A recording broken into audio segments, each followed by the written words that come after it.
Hello అండి, అందరికీ ఈదుల్ అదా ముబారక్. ఏంటి ఈరోజు నాన్ వెజ్ తీసుకురాకుండా బిర్యానీనో లేకుంటే నాన్ వెజ్ కర్రీస్నో ఏవో ఒకటి తీసుకురాకుండా ఈరోజు ఏంటి బాటిల్స్ పట్టుకొచ్చేసాను అనుకుంటున్నారా? అయితే ఇవైతే వీళ్ళకి కువైట్ వాళ్ళకి చాలా ఇష్టం అండి. సూపర్ అంటే సూపర్గా ఉంటాయి. ప్రతి ఒక్క డిష్లోకి సైడ్ డిష్గా తింటూ ఉంటారు వీళ్ళు. షవర్మాలేకి, కబాబ్స్లేకి, టిక్కాలేకి, ఇంకా వచ్చేసి శాండ్విచెస్లోకి కంపల్సరీగా ఇవి ఉండాల్సింటే, ఇవి లేకుంటే అసలు టేస్ట్గానే ఉండవన్నమాట. వీటిని కియార్ ముకల్లల్ అంటారండి. కియార్ అషూరా అని కూడా అంటారు. ఇన్స్టెంట్గా చేసుకునే కియార్ ముకల్లల్ ఎలా చేస్తానో చూపిస్తాను, చూసేయండి. నైట్ టైము 9:30కి తెచ్చారండి.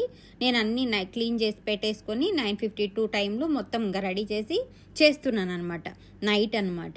అయితే ముందుగా కియార్ని నీట్గా క్లీన్ చేసుకొని ఘాట్లు పెట్టుకొని ఇలాంటి గాజు సీసాలు ఉంటాయి కదండి, ఈ గాజు సీసాల్లో మొత్తం పేర్చుకోవాలన్నమాట. ముందు వాటిని ఘాటు పెట్టుకోవాలి ఒక సైడు, ఎందుకంటే అవి ఆ ఫ్లేవర్ అంతా మనకు అందులోకి దిగాలన్నమాట. సో ఇలా మొత్తం బాటిల్స్లో పేర్చుకున్న తర్వాత అందులో తెల్లగడ్డ అంటే తూమ్, అవి కూడా ఒక్కొక్క 4 వేసాను అనమాట. తర్వాత అయితే హమ్ముస్ అండి. హమ్ముస్ అంటే ఇవి శనగలు ఉంటాయి కదా, తెల్ల శనగలు, అవి ఒక 4-5 అట్లా అందాజుగా వేసాను.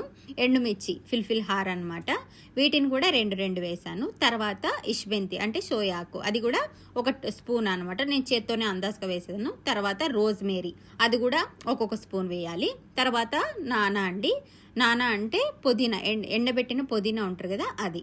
తర్వాత అయితే వైట్ వెనిగర్ అండి, ఇది కూడా మనము లాస్ట్ ముక్కాలు భాగం వేసుకోవాలన్నమాట. వెనిగరు మొత్తం ముక్కాలు భాగం వెనిగర్ వేసుకోవాలి. తర్వాత ఒక గ్లాస్ తీసుకొని అందులో 1.5 టేబుల్ స్పూన్ వచ్చేసి ఉప్పు, అంటే మన కల్లుప్పు ఉంటుంది కదా, అది వేసుకొని వాటర్ వేసుకొని, చల్లటి వాటరే అనమాట, వేసుకొని కరిగించి ఆ బాటిల్స్లో వేసుకోవాలన్నమాట. ఒక్కొక్క బాటిల్లో మొత్తం నింపుకోవాలి, ఫుల్గా వాటర్ నింపుకోవాలన్నమాట.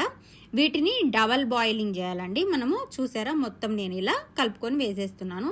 ఇది ఎంత ఫ్లేవర్ఫుల్గా ఉంటుందో అంటే అంత ఫ్లేవర్ఫుల్గా ఉంటాయండి.